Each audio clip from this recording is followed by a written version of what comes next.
안녕하십니까. 한국 오라클 ODP 사업부에서 ERP를 담당하고 있는 김태영입니다. 오늘 4차 산업혁명 시대 제조업 혁신을 위한 스마트 팩토리 웨비나에 참석해 주신 여러분들을 진심으로 환영합니다. 세계적으로 중요도가 높아지고 있는 스마트 팩토리 사업을 저희 오라클에서 소개하게 된 것을 정말 뜻깊게 생각합니다. 오늘 행사를 준비해 주신 모든 분들, 그리고 지금 관심을 갖고 참석해 주신 모든 분들께 감사를 드립니다. 오늘 시작은 4차 산업혁명에서부터 시작해야 될 것 같습니다. 책이나 세미나 그리고 방송 등을 통해서 이 4차 산업혁명이라는 단어는 굉장히 많이 들어보셨을 것 같습니다. 우리나라에서 4차 산업혁명이라는 단어가 등장하게 된 것은 2016년 중반인 것 같습니다. 먼저 2016년 1월 스위스의 작은 도시 다보스에서 국제경제포럼이 열리고 많은 인사들이 다가올 또는 이미 다가온 4차 산업혁명에 대해서 이야기를 시작을 했습니다. 그리고 우리나라에서는 이세돌 구단과 알파고의 대결이 그때 있었죠. 많은 사람들이 인공지능의 승리에 놀랐고 그러면서 변화하는 시대에 실감하기 시작했습니다. 그리고 정치권에서는 클라우스 슈밥 의장이 이야기한 대비하지 않으면 510만 명의 일자리가 없어진다는 말에 부산해졌습니다. 그 이후로 5차 산업혁명을 떠나서 이제 6차 산업혁명까지 굉장히 많은 책들이 나오고 미디어에서 방송들이 있었습니다. 뿐만 아니라 좀 자극적인 말들도 사실 많이 나왔는데요. 준비하지 않으면 도태된다, 충격, 공포, 심지어는 4차 산업혁명에 맞는 올바른 독서법, 교육법까지 나왔을 정도입니다. 이런 4차 산업혁명은 우리에겐 과연 어떤 의미로 올까요? 그 단어보다는 오늘 내용에 대해서 여러분들과 같이 이야기를 나누고 싶습니다. 지금까지 산업혁명은 1차에서부터 4차 산업까지 정의가 되어 있습니다. 증기기관의 발명으로 시작된 1차 산업혁명에서 대량 생산이 가능해진 2차 산업혁명, 그리고 디지털화가 시작된 3차에서 이제는 IoT 기술로 기술 융합이 시작된 4차 산업혁명까지 나와 있습니다. 여기서 눈여겨봐야 될 부분은 어느 나라에서 주도가 되었는지입니다. 1차 산업혁명을 주도했던 영국은 해가 지지 않는 나라라는 명성을 얻었습니다. 그리고 2차부터 3차, 4차 산업혁명을 주도했던 미국은 현재 세계 최강 국가로 부상되어 있죠. 하지만 여러분 보시면 아시겠지만 2차 산업혁명 때 미국, 독일과 같이 주도했던 일본은 3차 때는 참여하지 않았습니다. 그러니까 디지털화를 잠깐 무시했던 거죠. 그 결과는 어떻게 됐습니까? 1990년대 일본은 디지털 시대를 대비하지 못해서 잃어버린 20년의 암흑기를 겪었습니다. 굉장히 오랜 기간의 침체기가 있었죠.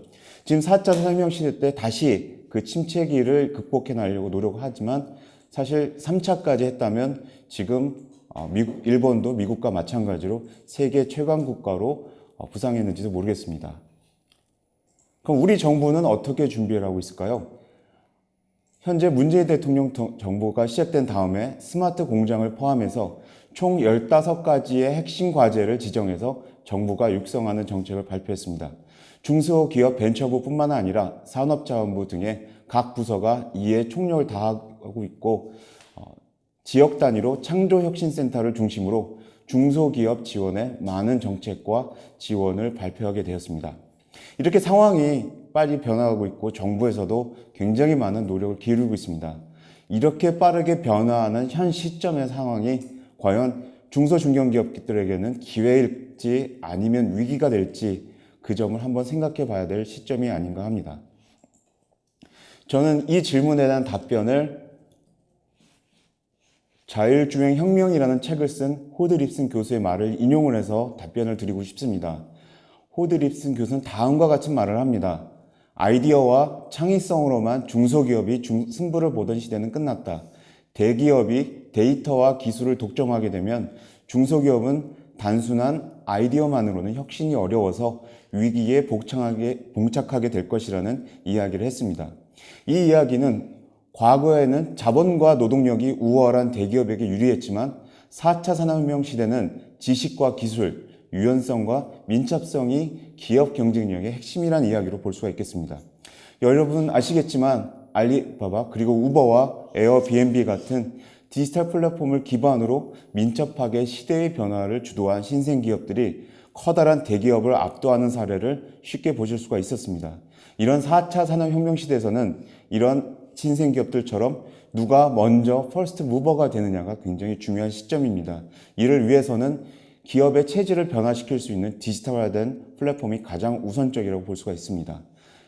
다시 말씀드리지만 현재에서는 어떻게 누가 더 빨리 이 유연성과 민첩성을 갖고 움직이는 퍼스트 무버가 될 수 있느냐가 다가올 4차 산업혁명, 5차 산업혁명 시대에서는 더 굉장히 중요한 요소가 될 거라고 말씀드릴 수가 있을 것 같습니다. 그럼 이런 4차 산업혁명 때 과연 제조식 기업 중에서 퍼스트 무버로 간 사례들은 어떤 것들이 있는지 한번 몇 가지만 말씀을 드리도록 하겠습니다. 첫 번째는 많이 아시다시피 지멘스입니다. 생산 공장 내에 1000여 개의 센서와 스캐너로 5천만 건 이상의 데이터를 수집해서 자동화된 공장을 구축을 했습니다. 결과로 보시면 생산성은 7배 상승됐고 에너지 소비는 30%에 절감되는 반면에 불량률은 0.001%라는 거의 무결점의 공장을 구현하게 됐습니다. 우리나라에도 이런 사례는 굉장히 많이 찾아볼 수가 있습니다. 우리나라 최초의 스마트 그리고 대표의 스마트 공장이라고 볼 수 있는 자동차 피스톤 제조기업은 일단 CEO가 가장 강력한 위주로 이걸 추진을 했습니다. 그래서 현재 스마트 공장 구현 단계, 중간 2단계 수준까지 올라갔는데요. 결과로 보면 매출 50% 증가와 불량률 90% 감소라는 아주 획기적인 결과를 현재 냈고 우리나라의 대표 스마트 공장으로 널리 알려져 있습니다. 이런 부분은 제조에 굳이 국한된 건 아닙니다. 농업에서도 최근에서는 첨단 수경 재배 기술과 센서를 활용을 해서 클라우드 펀딩 생산을 공유하는 공유 공장이 최근에 나타났습니다. 동일 규모 대비 5분의 1 정도의 투자로도 영업이익률은 40%에 육박하는 아주 놀라운 케이스가 있는데요. 최근에 카카오 계열사에서 100억 원의 투자를 유치하기도 한 사례가 있습니다. 그러면 현재 우리나라 대부분의 중소 중견 기업들의 현 주소는 어떤지 한번 조사기관에서 조사한 자료로 말씀을 드리겠습니다. 아직 대다수 중소기업들이 대비를 못하고 있는 걸로 나오고 있는데요. 4차 산업혁명에 대한 인지 및 대응 부족이 가장 크게 나타나고 있고요. 이런 대응 부진이 두드러지게 난 이유는 이유가 홍보와 지원 부족, 정부의 지원이 부족했다는 의미가 많이 있습니다. 결과론적으로 보시면 우리 중소 중견기업들의 스마트 공장 구현 수준을 보시게 되면은 현재 81.2%가 단지 엑셀을 보완하는 기초적인 수준에 머물러 있다고 볼 수가 있습니다. 많이 숫자가 여러분도 놀라실 정도로 높은데요. 그럼 이런 부분들을 어떻게 해서 변화해야지만 올바른 길로 갈 수가 있을까요? 저는 이 자료를 보면서 여러분께 말씀을 드리고 싶습니다. IBK 경제연구소에서 발표한 자료인데요. 대응하기 위해서는 다음과 같이 9개의 주요 항목들을 말씀을 드리고 있습니다. 저는 이거를 일일이 다 9개보다는 크게 4가지를 강조를 드리고 싶습니다. 첫 번째는 CEO부터 달라져야 된다는 겁니다. 기업에 사실 R&D라든지 신기술 개발과 같은 여러 가지 중요한 부분이 있고 또 그걸 많이 치중하셔서 보셨을 줄 압니다. 하지만 기업 내부의 체질을 디지털화 시키는 데서는 CEO 분들이 먼저 많이 사례를 보시고 그리고 배우고 도전하는 데 가장 큰 포인트가 있을 거라고 생각합니다. 두 번째는 플랫폼에 진입하라는 겁니다. 결국 플랫폼을 장악한 자가 승리한다는 말이 있습니다. 플랫폼을 만들어낼 수가 없으면 여러 가지 현재 나와 있는 주요 사례들을 보시고 그것과 비슷한 플랫폼으로 디지털화되는 게 가장 중요한 요소라고 볼 수가 있습니다. 세 번째는 이제는 클라우드나 이런 기술 때문에 더 이상 소프트웨어와 이런 서비스를 받아들이는 게 비용이 많이 들지가 않습니다. 대표적인 게 클라우드 서비스인데요. 일단 소프트웨어의 중요성을 인식하고 이에 대한 충분한 투자를 해야 될 것 같습니다. 물론 이런 부분들은 정부에서도 중소기업들을 위한 다양한 정부 지원 사업들이 있습니다. 네 번째로 하나의 업무에 국한되지 말고 인사, 재무, 생산, 판매 등 기업의 전 분야로 이런 디지털화된 플랫폼을 넓혀야 할 것 같습니다. 이렇게 크게 4가지의 중요한 대응법을 말씀을 드렸고요. 두 번째는 현재 정부에서 지원하고 있는 스마트 공장 보급 사업이 어떻게 진행되고 있는지를 말씀을 드리겠습니다. 정부는 사실 2002년부터 이런 스마트 공장에 대해서 다양한 부처들이 진행을 하고 있다고 말씀을 드렸습니다. 2017년 기준 보시면 1240개 회사가 지원을 받았고요. 보시는 그래프와 같이 다양한 지역에서 지원을 받고 계셨습니다. 현재 불량률이라든지 생산률에서도 굉장히 많은 효과를 보셨습니다. 그래서 정부는 2020년까지 이거를 1만 개 이상의 스마트 공장으로 확산시킨다는 데 목표를 갖고 추진을 하고 있습니다. 이러한 정책이 2018년 들어와서는 변화를 맞게 되는데요. 크게 달라진 부분은 클라우드형 서비스의 개발 및 보급 확대입니다. 찾아보시면 아시겠지만 GE의 프리딕스라든지 지멘스의 마인드스피어와 같은 선진화된 클라우드 기반의 스마트 공장 사례들이 있습니다. 근데 정부도 이러한 중요성을 미리 인지를 했고 올해는 클라우드 기반의 디지털 플랫폼 기반 사업을 확장시키는 데 노력을 하고 있습니다. 적용되는 범위는 크게 보시는 것처럼 기업의 주로 생산 공장에 관련되어 있는 4가지 업무로 볼 수가 있습니다. 현장 자동화, 공장 운영, 기업 자원 관리, 그리고 공급 사슬 관리입니다. 크게 MES와 ERP, SCM 영역으로 지원을 받으실 수가 있고요. 그리고 보시는 것처럼 5개의 수준별 단계에 의해서 차등적으로 지원금을 받으실 수가 있습니다. 가장 초기 단계는 미적용 단계라고 구분이 되어 있는데요. 거의 엑셀 정도만 활용되는 단계, 시스템을 갖고 있지 않는 단계가 해당이 됩니다. 그래서 기초적으로 정보화되는 단계에서부터 점점 고도화돼서 최종 고도화의 모습은 IoT나 로봇을 이용한 무인 자동화된 생산 공장의 모습까지 정부에서는 다양한 단계별로 지원금을 배정을 하고 있습니다. 보시는 것처럼 기초 지원 분야, 그리고 고도화와 글로벌화, 그리고 나중에는 로봇 활용 분야까지 최소 5천만 원에서부터 3억 원까지 지원이 이루어지고 있습니다.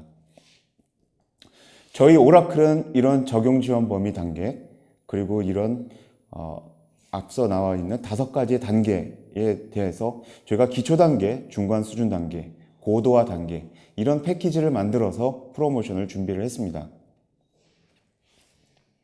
지원 대상인 ERP, SCM, MES 시스템을 기본을 토대로 3가지 단계로 프로모션 팩을 준비했습니다. 첫 번째는 초기 시스템 검토 및 도입을 추진하시는 기초 단계, 그리고 기존 도입 시스템에 대해서 대체를 하거나 그러니까 너무 노후화된 시스템의 대체가 되겠죠. 아니면 그걸 부분적으로 개선시키기 원하시는 중간 수준 단계, 그리고 운영 중인 시스템의 첨단의 IoT나 이런 추가적인 기능을 부여해서 더 고도화를 계획하신 단계, 현재 저희가 말씀드린 이런 지원 분야인 ERP, SCM, MES 이런 영역들을 저희가 다양하게 이런 수준 단계에 맞게 준비를 했습니다. 기존에는 오라클 솔루션이 상당히 비싸다고 생각하신 분도 많았고, 물론 이제 글로벌이나 대기업에 많이 사용을 하셨기 때문에 이런 생각을 하신 분들이 있을 겁니다. 이번 오라클 오 스마트 공장이라고 저희 프로모션 이름을 붙였는데요. 기존 솔루션 비용 대비 그리고 구축 비용 대비 저희가 상당히 저렴할 수 있도록 중소 중견기업만을 위한 오라클 특별 할인을 적용을 했습니다.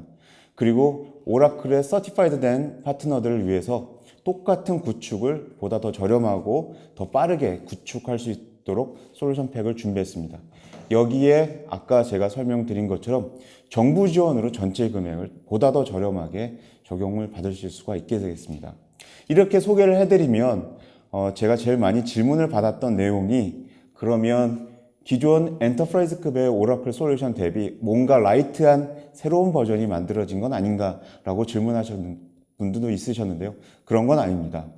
저희는 클라우드 기반의 엔터프라이즈급 저희가 솔루션이고요. 대기업이나 중견기업이나 똑같은 솔루션을, 똑같은 서비스를 받으시면서 사용할 수가 있습니다. 그리고 저희는 더해서 커스터머 애드보커시 프로그램이라는 걸 특전으로 저희가 제공을 해드리려고 합니다. 다양한 부분이 상세한 특전 내용이 있지만 주요한 내용을 보시면 저희 솔루션을 공급했던 기업을 단순히 고객사가 아니라 저희의 비즈니스 파트너로서 저희 글로벌한 오라클 채널을 통해서 홍보와 회사 소개, 이런 부분들을 많이 진행을 해드리고 있습니다. 그동안 글로벌하게 상당히 많은 저희 고객사들이 있었습니다. 물론 대기업과 중소기업 많이 있고요. 이런 기업들과 똑같은 솔루션을 여러분도 제공받을 수 있다고 생각하시면 될 것 같습니다. 초기에 제가 4차 산업혁명이라는 말로 처음을 시작을 했습니다. 사실 클라우스 슈밥 의장이 말씀하고 싶었던 내용은 510만 명의 일자리가 없어진다 이런 내용이 아니라 새로운 세계에서는 작은 물고기가 큰 물고기가 먹는 게 아니고 빠른 물고기가 느린 물고기를 잡아먹는 것이라는 말씀을 하고 싶으셨다고 저는 생각을 합니다. 제가 처음에 강조드린 대로 퍼스트 무버가 현재 상황에서는 가장 중요한 요소입니다. 왜냐하면 기존 사업의 발전 커브를 보시게 되면 완만하게 발전이 이루어지는 반면에 디지털 세계에서의 발전은 우리가 예측할 수 없을 정도로 굉장히 큰 커브를 그리면서 발전하는 걸 볼 수가 있습니다. 이런 디지털의 진화는 시간이 흐를수록 가속화되기 때문에 한번 도태될 경우 따라잡는 것이 거의 불가능하다고 말씀을 하고 있습니다. 오늘은 제가 좀 정해진 시간 동안 좀 빨리 진행을 했는지도 모르겠는데요. 저희 오라클 디지털 블로그에 오시면은 관련된 많은 자료들을 보실 수가 있고요. 앞서 정부 지원 사업이 사실 좀 복잡한 면이 있습니다. 그런 부분은 저희 오라클 디지털 사업부에 연락을 주시면 각 인더스트리를 담당하고 있는 영업 대표분들이 상세하게 어떻게 하면 정부 지원을 더 많이 받으실 수 있고 저희 오라클 솔루션을 적용받을 수 있는지 자세하게 안내를 드릴 수가 있을 것 같습니다. 제가 좀 빨리 진행했는지 모르겠는데요. 일단 제가 오늘 준비한 내용은 전달을 드렸고요. 나중에 저희가 17일과 20일 서울과 부산에서 세미나도 계획하고 있습니다. 그때 더 직접 뵙고 또 자세한 설명을 드릴 수가 있었으면 좋겠습니다. 전 여기서 오늘 준비한 내용을 마치고요. 질문이 주시면 제가 답변할 수 있는 내용은 지금 답변을 드리도록 하겠습니다. 네, 팀장님 발표 감사합니다. 네, 지금 제가 팀장님 발표를 들어보니까 작년 2017년에 이미 1240개사가 정부 지원을 받아서 스마트 공장을 많이 구현하고 있는 거 보이네요. 네. 네, 앞으로 더 많은 기업들이 스마트 공장을 도입해서 여러 가지 혜택을 보았으면 좋을 것 같다는 생각을 하게 되고요. 지금 질문 올라온 것 몇 개 중에 팀장님께 여쭤보고 답변을 드릴 수 있도록 그렇게 하겠습니다. 제일 재미있는 거하고 제일 어려운 걸 주시면 좋을 것 같습니다. 제일 재밌는 거 어려운 거요? 네. 상품을 드리는 거니까요. 네, 질문 잘해주시면 저희가 또 상품을 드리도록 할게요. 네. 질문 주신 분들 중에 지금 강후묵님께서 보시면 비광물 금속, 타일이나 도기 등의 제조 공장에서도 적용이 가능한가요? 예, 가능합니다. 이 정부 지원 사업이 스마트 공장이라는 단어에서 보실 수가 있는 것처럼 제조, 생산 공장을 갖고 계신 분이라면 누구나 적용이 가능합니다. 그 외에 서비스, 공장이 없는 분들을 위해서는 스마트 공장 말고 K-클라우드, 저희가 다르게 또 프로모션이 또 있는데요. 이런 제조 공장이 없는 분들은 저희가 다른 쪽으로 또 지원을 받을 수 있도록 안내를 해드릴 수가 있을 것 같습니다. 네, 다음 질문 중에 이동곤님께서 오라클 스마트 팩토리 전략의 핵심은 무엇이라고 할 수 있을까요? 아마 팀장님께서 설명 좀 하신 것 같은데요. 다시 한번 좀 요약을 해주신다면. 저희의 전략의 핵심은 가장 어려운 질문이 이건가요? 네. 네. 저희 스마트 팩토리 전략의 핵심은 대기업이나 아니면 중견 중소기업, 기업의 규모와 관련이 없이 저희는 똑같은 서비스, 똑같은 솔루션, 똑같은 엔터프라이즈급 솔루션을 제공하는데 저희 목적이 있습니다. 단순히 지금 스타트업이어서 소규모의 라이트한 기능이 제한된 그런 버전을 제공하는 게 아니라 기업이 성장하면서 더 많은 서비스를 제공할 수 있는 그런 확장형 솔루션을 제공하는데 저희 목적이 있습니다. 확장형 솔루션이라고 제가 말씀을 드렸는데요. 이 모듈 자체가 클라우드로 제공이 되기 때문에 시간이 가면서 계속 버전업이 되고 기능이 추가됩니다. 뿐만 아니라 저희 오라클의 최대 강점은 이런 ERP뿐만이 아니라 MES, SCM, 그리고 CRM, 그리고 인사 영역까지 전 영역의 솔루션을 가지고 있기 때문에 기업이 성장하면서 모든 필요에 저희가 대응이 가능하다는 게 저희 전략이라고 볼 수가 있을 것 같습니다. 네. 그러면 다음 질문 중에 주정래 씨께서 컨설팅만 받아보는데도 비용이 발생할까요? 네, 비용 얘기를 해주셨네요. 네. 아마 그런 컨설팅을 말씀 주시는 것 같아요. 초기에 어떻게 도입하고 어떻게 전략을 하고, 저는 PI 컨설팅이라고 말씀을 드리는데요. 이거는 저희가 비용이 안 발생하고 초기에 상담은 저희가 진행을 해드릴 수가 있을 것 같습니다. 네. 그리고 한종호님께서 4차 산업에 관련된 정부 지원책이 정부가 바뀔 경우 제도 변화 및 지원도 계속 바뀌는지요? 이거는 기본적인 중견 중소기업들을 지원한다는 정책이 근본에서부터 바뀌고 있지는 않고요. 좀 더 확장이 되고 더 많은 비용이 더 지원되는 형식으로, 물론 이제 또 정권이 바뀌면 어떻게 바뀔지 모르겠지만 현재는 그렇게 변화하는 걸로 보고 있습니다. 네. 질문을 상당히 많이 주고 계시네요. 김용진님께서 기존 오라클 ERP를 사용하지 않더라도 적용 가능한가요? 예, 물론입니다. 저희 오라클 솔루션을 사용을 하지 않고 다른 솔루션을 갖고 계시다가 대체하시는 경우가 최근에도 많이 문의가 들어오고 있고요. 얼마든지 가능합니다. 아니면 저희 오라클 클라우드의 반대말 이제 온프라미스라고 말씀을 드리는데요. 이런 구축형 ERP를 사용하시다가 클라우드로 넘어오시는 그런 고객도 많이 있으십니다. 네, 그리고 손석용님께서 MES, ERP, SCM에 대해 순차적 도입이 나을지, 빅뱅 방식으로 모두 도입이 나을지 의견을 주셨는데, 그리고 뭐 방식도 클라우드, 하이브리드, 온프라미스 뭐가 좋은지 질문해 주시면. 이거는 기업의 상황에 따라서 그때그때 좀 다르게 저희가 말씀을 드릴 수가 있을 것 같습니다. 처음부터 클라우드로 가시는 분들도 있고요. 아니면 순차적으로 하이브리드 형태로 기존의 구축형 ERP를 중심으로 필요한 부분들을 넓혀가는 케이스도 있습니다. 요거는 제가 지금 당장 답변을 못 드리는 이유는 기업의 상황에 따라서 다르기 때문에 이거는 편하게 저희를 컨택해 주시면 저희가 자세하게 상담을 드릴 수가 있을 것 같습니다. 네, 질문 한두 가지만 더 받아볼까요?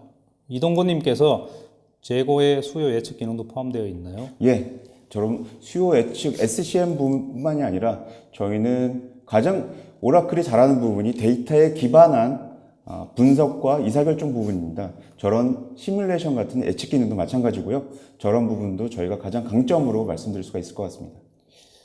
네, 그리고 마지막 질문 받겠습니다. 여기 조경호님께서 재미난 질문을 해주셨는데요. 510만의 일자리가 없어지는 것에 대비 또는 해결책이 있을까요? 이게 일자리 주는 거와 관계가 있을까요, 팀장님? 그건 저한테도 굉장히 굉장히 중요한 문제입니다. 일자리 있어야죠. 근데 옛날 제 사례로 보면은 이렇게 말씀드릴 수가 있을 것 같아요. 이런 시스템이 들어와서 기존에 수작업하던 인원들이 줄어야 하는가라고 물어보셨던 CEO 분들도 계셨어요. 아닙니다. 이런 시스템이 들어오시면 그 담당하셨던 인력들은 더 많은 어떤 수익을 창출할 수 있는 일로, 대부분의 자동화되고 반복적인 일들은 시스템이 해결을 하고 사람이 할 수 있는 일은 더 많이 찾아서 더 많은 일자리가 생겨날 수 있다고 생각합니다. 스마트 공장도 마찬가지입니다. 이게 일자리를 줄이기 위해서 방어하는 게 아닙니다. 더 많은 일자리 창출을 위해서 지원을 하는 거고요. 찾아보시면 아시겠지만 정부에서도 노동부와 중소기업 벤처부가 굉장히 두 가지의 지원으로 굉장히 많이 드라이브를 하고 있습니다. 네. 팀장님 여기까지 하고 나머지 제가 질문 못 드린 부분은 따로 체크해서 또 답변을 드릴 수 있도록 하겠습니다. 팀장님 수고하셨습니다. 예, 감사합니다.